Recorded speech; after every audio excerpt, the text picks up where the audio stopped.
Hello and welcome to the Strong, Healthy, Happy podcast. My name is Deborah. I'm here to talk to you today about certain beliefs and thoughts you have around weight loss. They may be things that you've been told, maybe things you've heard, maybe things that you believe, and I'm going to dispel the myths and the lies that you have been led to believe about weight loss. And I know that some of the things that I'm going to be talking about today, I certainly believe them at one time or another. Often they're beliefs that we carry with us from many, many years ago. We also see things on social media. Just because something's on social media doesn't mean it's true. Some of the beliefs come from diet culture and possibly influencers and what they're promoting or selling and leading us to believe certain things around weight loss. And the problem with some of these beliefs is that they can keep us stuck, set us up to fail, and perpetuate the stop-start cycle that many women find themselves in.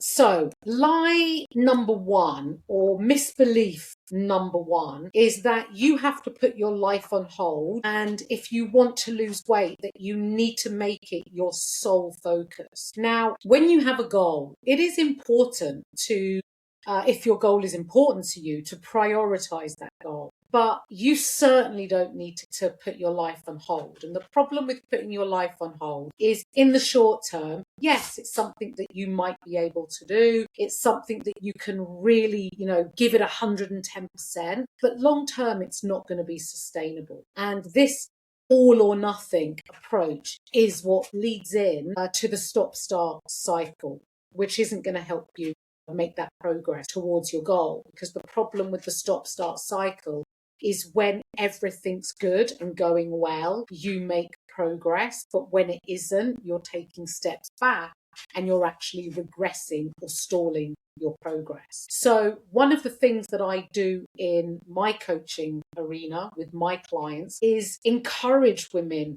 to live their life, to enjoy their social life, but learn how to manage their goals within the social life and the life that they have. So we are often led to believe that we cannot enjoy meals out, that we need to stop drinking alcohol, that we need to cut out all sweet chocolates, cakes, crisps, or any of the foods we deem, in inverted commas, as bad, that we can't be spontaneous, that we have to put life on hold, basically, in the name of our goals. And like I say, it may work temporarily because you're really 100% focused, but it isn't sustainable. And it's not really an enjoyable way to live your life, because your social life is an important part of your life. And being healthy involves all areas of your life, not just your goal. I want you to be able to achieve your goal and enjoy your life, not at the expense of your life or your health. So it's about learning how to navigate those meals out, those social events,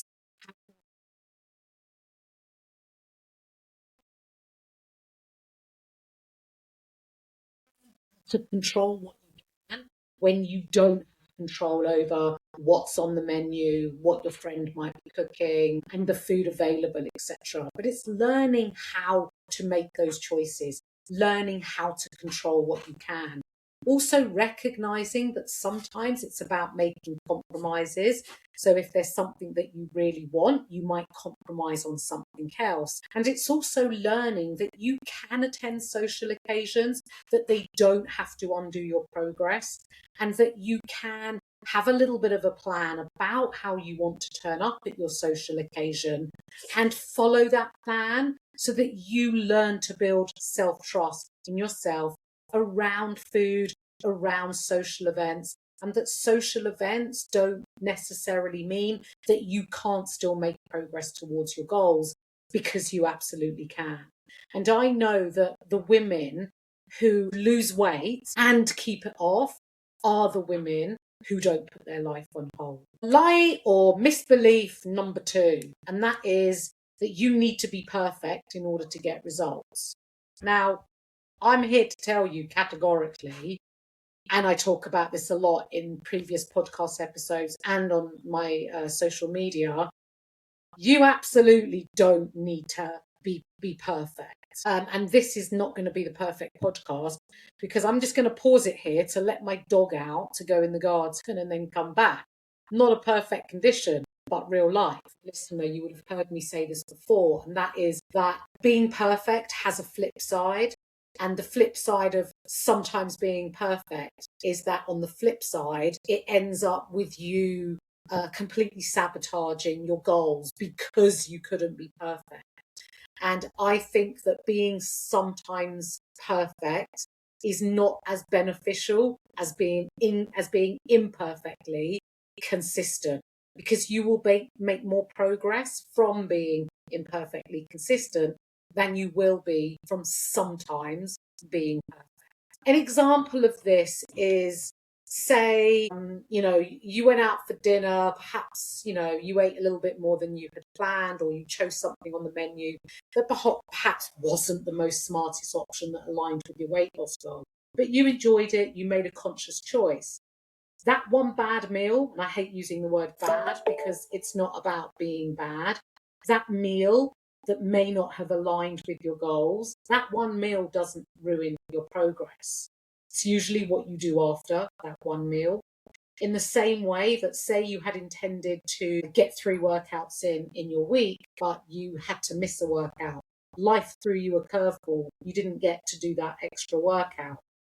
Is not letting that one missed workout ruin your progress, because it won't have ruined your progress. It's having the ability to carry on regardless and not letting one hiccup, one bump in the road, one thing that you didn't do or you did do get in the way of you being consistent, because consistency beats perfection every time. You don't need a perfect day or a perfect week. You just need to be consistent over the weeks, because consistency over time is what gets you progress. And if we look at and think about how you currently are today and how you feel in your body and how your body composition is made up of today, is an accumulation of what you've done your whole life to get to this point. And it is about what you do over time. So in the same way it's taken your whole life to get to this point that you find yourself now, one missed workout, one not so ideal meal isn't going to ruin your progress. What gets you to where you want to be is you being consistent over time. Lie or misbelief number 3, and that is the scales. Women believe that the scales tell them the whole story. And the scales are only one measure of progress. And it's not always a reliable measure of progress day to day. Over time, yeah, it can be a reliable measure, but certainly not day to day. As a human being, your scale weight will fluctuate because that's normal. And there are many things that can affect scale weight and those fluctuations. And I've recorded a whole podcast about that, what that is. And I can put a link into that podcast in the show notes if you did want to take a listen to it. It really helps keep your head in the game and not react to those fluctuations in your scale weight, because scale weight fluctuations happen. Sometimes the scale weight can fluctuate due to stress, poor sleep, eating food you don't usually eat, perhaps higher salt volume, perhaps a little bit more carbohydrates than usual, stress, busy days. Sometimes your training and inflammation caused from training can affect scale weight, and a multitude of other reasons. And it's one of the reasons that why I don't rely solely on scale weight. When I coach clients, we use 3 measures of progress, and those 3 measures are scale weight for those ladies that want to use scale weight. I also use progress photos, because progress photos help me get a visual representation of what your body compositions look like. And often it's from the progress photos where I can see a loss in body fat as opposed to body weight, which can include bone, muscle, tissue, organs, water. And that's why another reason why the scale weight fluctuations day to day aren't reliable. A lot of the time, your scale weight will fluctuate because of your water content. Your response to the scale weight fluctuations, obviously when it goes up, is really important, because it's about responding and not reacting. Because the first sort of unpredictable thing to do is to have a reaction and think what you're doing isn't working, when actually what you have been doing probably is working, just on the day to day, or perhaps the day that you happen to take your scale weight, it's fluctuated up. And if you think what you're doing isn't working, you give up, you dive into the biscuit tin, then you really are going to be setting yourself back. And what's important is that you don't let one number on the scales dictate your next decision. The scales are data, and I don't want the scales to form a judgment on how you're doing in your progress, because it's only one part of the story. And I always think it's really valuable before you get onto the scales is to actually ask yourself, how am I feeling? Because often, if you've been supporting your health, you've been moving more, your steps are a bit higher, you've managed to exercise, you've been making healthier choices, preparing nutritious meals, those things alone are going to be helping you to feel better, irrespective of what the scales are saying. And it's worth remembering how good you feel, or what it is how you feel before you get on those scales, and then letting the scales completely change the way that you feel just because of that number. And if you do stay consistent with what you've been doing, you'll find the scales will come down. Lie number 4, or misbelief number 4, there is something called starvation mode, which women believe or are told that exists. Now, first of all, there is no such thing as starvation mode. There is something called adaptation. And an example of what this means in terms of adaptation is, say I just use a random client as an example. She may come to me wanting to lose weight. When she starts her coaching journey, she weighs a lot heavier to what she will weigh after she's been working with me, say, for 6 months. When she's at her starting and heavier weight, the amount of calories that she needs just to stay alive, which is known as your BMR, is going to be higher. Her calorie requirement in general, and the amount of calories that she can eat in a day, is going to be higher because she is a larger person. And even if I put her into a deficit to lose weight, calories are still going to be reasonably high, dependent on her height and her weight and her activity level. Now, as this client begins to lose weight, and say 6 months later, she becomes a smaller person, her BMR requires less calories to function, and she's going to require less calories day to day. Her body has adapted to her being a smaller person. Her body has also adapted to her moving more, to her exercising, and her calorie requirement is going to reduce because she is now in a smaller body and her overall calorie requirement is less. And so it's not that she is in starvation mode. It just means that it's working. What we're doing is working. And as a result of that, her calorie requirement is dropping because she's losing weight, because she is losing body fat. Her body is working more efficiently. It has adapted to what we have been doing over time. And this is great. This is progress. This is what she's been working hard for, to get to this point, to be able to lose body fat. So there is no such thing as starvation mode. Most women aren't under eating. I'm not saying there may be a meal or a day where you've eaten lower calories, but generally speaking, you are not in starvation mode.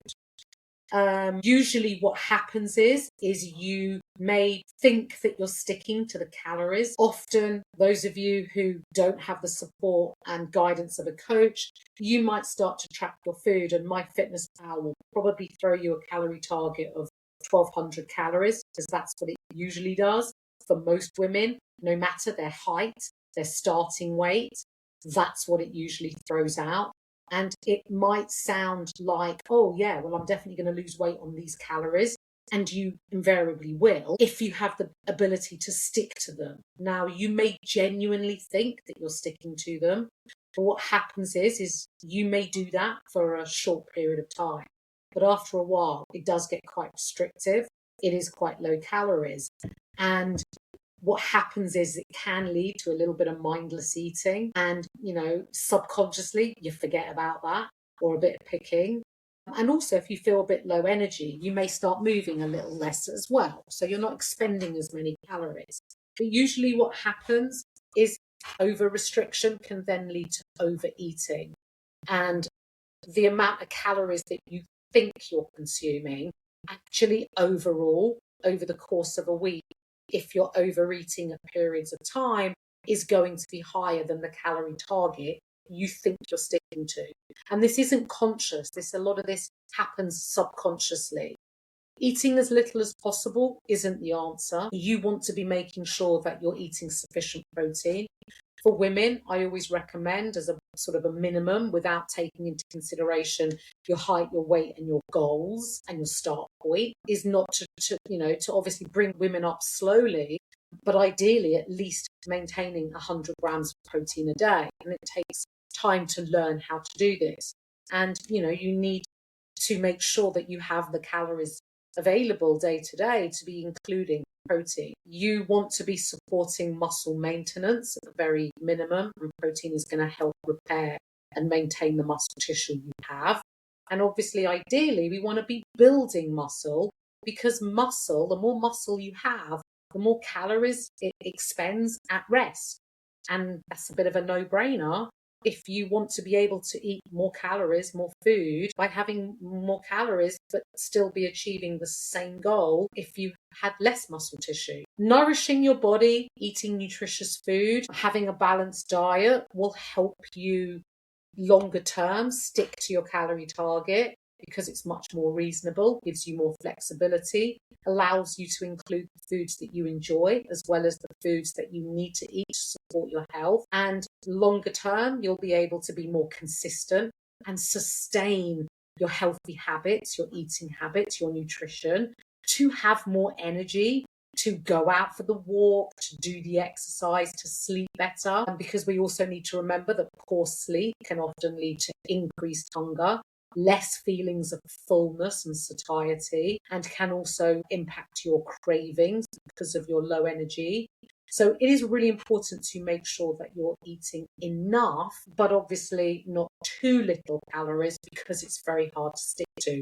And there are a lot of knock-on effects as a result of that. I help women lose weight every day. I know that weight loss is a very important goal for many women. It's a very valid goal. It's a goal I've certainly had for myself over the years, and still from time to time now. And what I really want to encourage women, that alongside their weight loss goal, is they don't make that their only goal. Because the problem when weight loss is your only goal is that it loses its shine. It loses the enjoyment of, constantly being on a weight loss journey can become a bit tiresome.